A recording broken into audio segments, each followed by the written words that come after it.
5 acoustic piano brands that waste your money, and 5 worth buying. You are standing in a piano showroom. The lid is open, the finish is polished. The salesperson says the brand name slowly, like it should end the conversation. And that is where many buyers lose thousands of dollars. Not because the piano sounds bad for 10 minutes in a showroom, not because the cabinet looks cheap, not because the brand has no history, because the real cost of an acoustic piano does not show up on the price tag. It shows up later, when the action needs regulation, when the pin block will not hold tuning as well as it should, when your local technician cannot easily source parts, when the piano you paid a premium for sells like a generic instrument on the used market, when you realize the famous name was doing more work than the soundboard. Today, we are looking at 5 acoustic piano brands that can waste your money, and 5 that are usually worth buying. This is not a ranking of tone. Tone is personal. This is about ownership. Who builds it now? Where is it built? Can technicians service it easily? Are parts available? Does the action stay stable? Does the resale market recognize the value? And 10 years from now, will this instrument still feel like a smart purchase? Before you buy any acoustic piano, verify the exact model, production country, warranty terms, local dealer support, parts availability, and technician familiarity in your region. Because in this market, the badge on the fallboard can be the most expensive part of the piano. Let's start with the brands where buyers need to be especially careful. Pound. Number 10. Essex. Essex is one of the clearest examples of a piano brand selling reassurance more than long-term value. The name that matters in the sales conversation is not really Essex, it is Steinway. Essex sits inside Steinway's family of brands as an entry-level line, manufactured in lower-cost Asian production facilities and marketed with Steinway design language attached to it. That phrase can sound powerful in a showroom. Designed by Steinway, associated with Steinway, approved by Steinway. But the buyer has to ask a much colder question: what exactly am I paying for inside the cabinet? At typical retail prices, Essex uprights can cost more than many comparable entry-level acoustic pianos, from manufacturers that are more transparent about their own production and specifications. The premium often comes from the relationship to Steinway, not from a clear advantage in materials, action quality, serviceability, or resale performance. That does not mean every Essex is a bad instrument. Some are perfectly playable, some are fine for beginners, some families will own one and be happy. The issue is value. An entry-level acoustic piano should win on durability, technician support, stable tuning, regulation potential, and honest pricing. Essex often enters the conversation through brand adjacency instead, and the used market is not sentimental. When buyers shop second-hand, they tend to evaluate Essex as an Asian-made entry-level piano, not as a discounted Steinway. That means the premium you paid new may not come back when you sell. The buying advice is simple. If you are considering Essex, compare it directly against similarly priced Yamaha, Kawai, Highland, and other well-supported entry-level instruments. Ask for the specifications. Ask who will service it. Ask what comparable used Essex models are actually selling for in your area. Do not pay Steinway emotions for an Essex piano, because the piano in your home will not be maintained by a brand story. It will be maintained by parts, labor, and physics. And the next brand is even more dangerous, because the name is stronger. Pound. Number 9. Boston. Boston is another Steinway-associated brand, and the sales pitch is more sophisticated. It is not positioned as the cheapest option. It is positioned as the intelligent compromise. Not a Steinway, but connected to Steinway. Not built in New York or Hamburg, but designed under Steinway influence. Not the flagship, but close enough to borrow some of the glow. That is exactly why buyers need to slow down. Boston pianos have often been manufactured by Kawai under arrangements connected to Steinway specifications. That fact alone should change the way you shop. Because if a piano is built in facilities connected to Kawai manufacturing expertise, then the comparison should not be Boston versus Steinway. The comparison should be Boston versus Kawai. And that is where the value question becomes uncomfortable. Kawai's own instruments, especially the better upright and grand lines, are supported by Kawai's engineering, part system, technician familiarity, and global dealer network. They are not trying to borrow someone else's prestige. They are priced as Kawai instruments and judged as Kawai instruments. Boston often carries an additional premium because of the Steinway connection. So the buyer has to ask, is the Boston meaningfully better than a Kawai at the same price? Is the action better? Is the soundboard better? Is the long-term service path better? Is the resale value better after the first owner absorbs the retail premium? Sometimes a buyer may prefer the feel or tone of a particular Boston. That is valid. Individual pianos vary. But as a buying category, Boston can become expensive when the showroom conversation focuses more on lineage than measurable value. This is especially important for parents and adult beginners. If your budget is limited, do not spend extra just to feel closer to a prestige brand. Spend for an action your student can grow on. Spend for tuning stability. Spend for local service. Spend for a piano that a technician can regulate properly without turning every maintenance visit into a special case. Boston is not automatically a mistake, but buying Boston, because it feels like a cheaper Steinway, is one of the most expensive shortcuts in the acoustic piano market. The next brand has the opposite problem. It has real history, real European identity, and still may not be the best use of your money. Pound. Number 8. Petrov. Petrov is not a fake heritage brand that matters. Petrov has a long Czech manufacturing history, and many players genuinely like the warmer, more romantic character associated with the instruments. Some Petrovs are beautiful pianos. The problem is not that Petrov has no craft behind it. The problem is ownership outside the strongest parts of its support network. A piano is not just a musical object. It is a large mechanical system that needs service for decades. That means your question cannot stop at, do I like the sound? You also have to ask, who near me knows this action well? Who stocks or can source parts? How long will repairs take? What happens if the dealer relationship changes? How easy will this be to resell in my market? Petrov can become a questionable value in regions where Yamaha, Kawai, Steinway, and other larger brands have denser technician familiarity and parts availability. If you live in an area with strong Petrov dealer support and a technician who knows the instruments, your calculation may be different. But many buyers do not ask that before purchasing. They hear European, they hear handmade, they hear heritage, they hear warm tone. Then 5 or 10 years later, the ownership experience depends on a support network that may be thinner than the sales language suggested.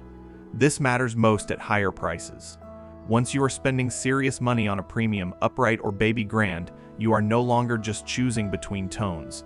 You are choosing between ecosystems. A Yamaha or Kawai may feel less romantic in the showroom, but it may be easier to maintain, easier to regulate, easier to sell, and easier to support for a student who will use it every day. Petrov is a brand to audition carefully, not reject blindly. But do not pay European premium money unless the service reality in your region supports that premium. A piano that cannot be supported locally is not charming. It is expensive furniture waiting for a repair appointment, and the next brand shows how even real German prestige can become financially complicated. Pound. Number 7. Grotrian. Grotrian is one of the hardest brands to talk about because the instruments can be genuinely serious. The history is real. The German manufacturing identity is real. The musical quality can be real, but value is not the same as quality. That distinction matters. A piano can be excellent and still be a difficult purchase to justify. Grotrian operates in a premium European category where buyers are often comparing against Steinway, Bechstein, Bosendorfer, Yamaha concert-level instruments, and other high-end makers. At that level, the question is not simply whether the piano is good. Of course, it should be good. The question is whether the ownership case is strong enough. High-end acoustic pianos live or die on more than tone. They depend on brand recognition in the used market, rebuildability, availability of parts, technician confidence. and the size of the buyer pool when you eventually sell. With a lower volume premium brand, exclusivity can work against the owner. Fewer instruments in the field means fewer technicians with regular hands-on experience. Fewer buyers recognize the value without education. Fewer comparable sales can make resale pricing less predictable. Specialized service may require more planning. That does not make Grotrian bad. It means the buyer must understand what exclusivity costs. Dealers often sell rarity as a virtue. Sometimes it is. But rarity can also mean a narrower support base. And if you are paying luxury prices, you should not discover that after the piano is already in your living room. Grotrian may make sense for an experienced pianist who has auditioned several high-end instruments, has access to a capable technician, understands the resale trade-off, and specifically wants that voice. It is much harder to recommend as a general value purchase. If you are a family, a school, a teacher, or a serious learner trying to make a durable financial decision, a more widely supported premium brand may be safer. Not because it has a louder name, because the ownership system around it is stronger. The next brand is more common, more affordable, and easier to accidentally overtrust. Pound. Pound number 6. Young Chang. Young Chang has a complicated reputation. For many teachers and buyers, the name still carries memories of solid mid-market instruments that offer decent value at accessible prices. In certain periods, Young Chang pianos gave families a real alternative to more expensive Japanese or European brands. That reputation did not appear from nowhere. But old reputation is not the same as current purchase value. Young Chang has gone through ownership changes, production shifts, and market repositioning over the years. Depending on the age, model, factory, and maintenance history, one Young Chang can be a reasonable use buy, while another can become a service project. That is why the brand is risky for casual buyers, especially in the used market. A used Young Chang may look like a bargain. The cabinet may be clean. The seller may say it was barely played. The price may be far lower than a Yamaha or Kawai upright. But acoustic pianos do not age by calendar alone. They age by humidity, tuning history, action wear, pin block condition, soundboard health, and whether the instrument was ever properly regulated. If the piano needs action work, voicing, tuning stabilization, or replacement parts, the discount can disappear quickly. The dangerous version of Young Chang is not always a terrible piano. It is the piano that looks like a safe mid-market choice, because the brand once occupied that space more confidently. For buyers, the rule is firm. Do not buy a Young Chang without a technician inspection. Do not assume the brand name tells you the production quality. Do not compare only the sticker price. Compare the total cost after tuning regulation, repairs, delivery, and likely resale. A well-kept Young Chang at the right price can make sense. A neglected one, or an overpriced one trading on old reputation, can waste your money faster than a more expensive instrument with stronger service support. And that is the pattern across all 5 brands in the caution category. They are not equally bad. They are not all scams. Some make good pianos, but each one can ask the buyer to pay for something other than durable ownership value. Association, heritage, rarity, romance, or memory. Now let's flip the list. Because the answer is not never buy an acoustic piano. The answer is to buy the brands where the money is more likely to go into the instrument, the service network, the parts pipeline, and the resale market. Drop a comment with the piano you own or the brand you are considering. Also mention whether you are buying new, used for a child, for yourself, or for teaching. That context changes the recommendation more than most buyers realize. Now let's talk about the 5 brands more likely to deserve your money. Pound. Number 5. Hailun. Hailun is one of the most important value brands in acoustic pianos because it challenges an old assumption. That assumption is simple. Chinese made means cheap. European made means serious. That is too lazy. The better question is not the country printed in the brochure. The better question is what the manufacturer actually builds into the instrument. Hylun has become respected in many technician and dealer circles because the company competes on specification and price transparency rather than pure mythology. Many models offer solid materials and sensible construction at prices that can undercut older prestige brands. For budget-conscious buyers, that matters. A beginner family does not need a romantic ownership story. They need an action that repeats reliably. They need a piano that can hold tuning reasonably well. They need a technician who can regulate it. They need a purchase price that leaves room for delivery, humidity control, tuning, and maintenance. Hylun can be compelling because the money often goes toward the piano itself rather than a century-old European narrative. That does not mean you should buy any Hylun blindly. You still need to inspect the exact instrument. You still need to verify local dealer support. You still need to ask about warranty service. You still need to compare the touch, tone, tuning stability, and resale expectations in your market. But Hylun belongs on the worth-buying side because it often gives buyers a practical path into a real acoustic piano without forcing them to pay for inherited prestige.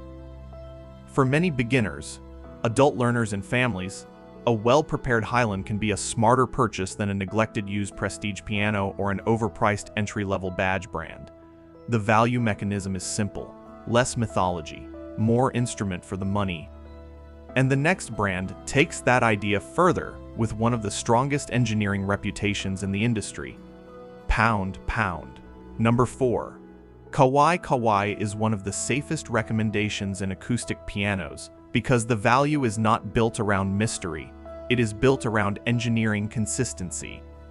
Kawai has spent decades making the action a central part of its identity.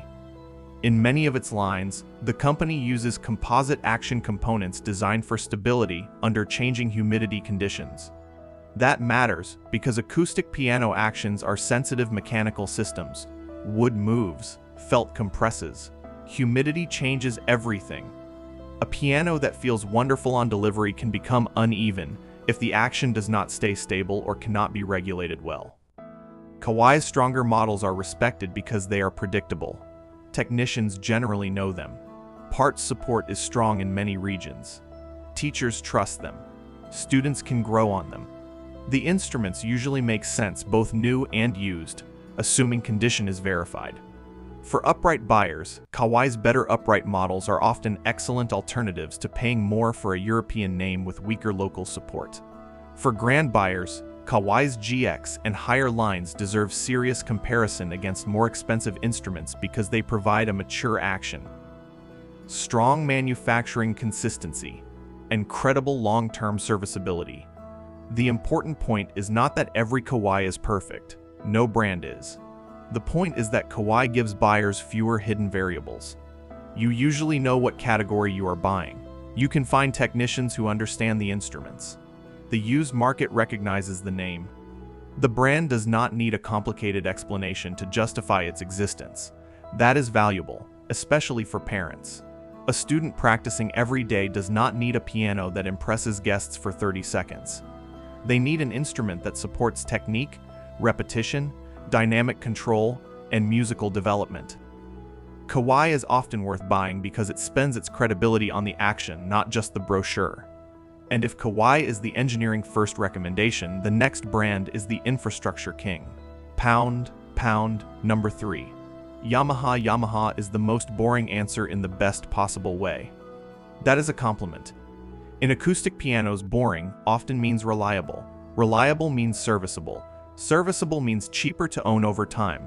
Yamaha has one of the strongest global support systems in the piano industry. The brand is widely known by technicians, teachers, schools, churches, studios, and used buyers.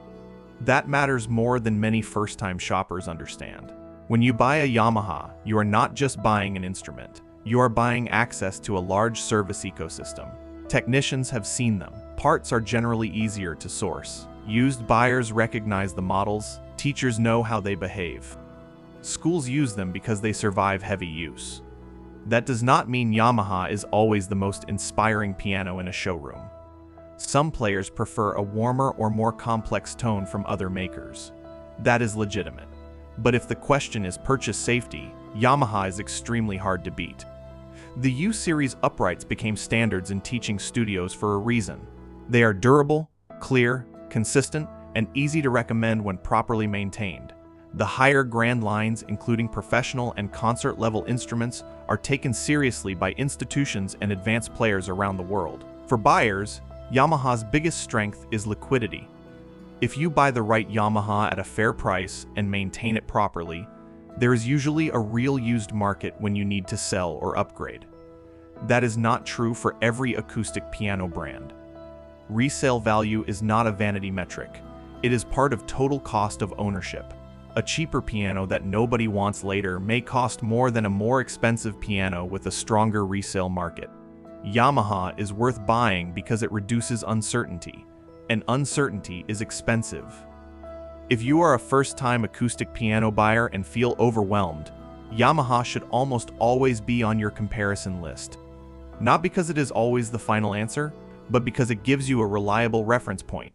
If another brand costs more than a comparable Yamaha, make it prove why. With service, with materials, with action quality, with resale, with technician support, not just with a story. The next brand is what happens when premium pricing is backed by real build quality and long-term repairability. Pound. Number 2. C. Bechstein. C. Bechstein belongs on the worth buying side because its premium is easier to defend than many prestige brands. Not cheap, not casual, not a beginner impulse purchase, but defensible. Bechstein has a long German piano-making history, and the stronger instruments under the C. Bechstein name are built for serious players, institutions, and buyers who understand long ownership timelines. The company also has related lines at different price levels, so buyers need to be careful about exactly which badge and model they are evaluating. That distinction matters. Do not hear Bechstein and stop reading the plate. Know whether you are looking at C. Bechstein, Bechstein Academy, W. Hoffman, or another related line. The value equation changes. Where Bechstein becomes compelling is in the upper tier, where the piano is not pretending to be cheap. It is asking for premium money and offering premium construction, musical refinement, and rebuild potential in return. A serious acoustic piano should not be disposable. It should be regulated, voiced, maintained, and eventually rebuilt. That is how the economics of high-end acoustic instruments can make sense over decades. Bechstein's stronger instruments are built with that longer horizon in mind. For the right buyer, that changes the math. The purchase price may be high, but the useful life can be very long. The action can be serviced. The instrument can remain musically relevant. The resale market, while not identical to Steinway's, can still be meaningful for well-kept examples in the right region. The key is buyer fit.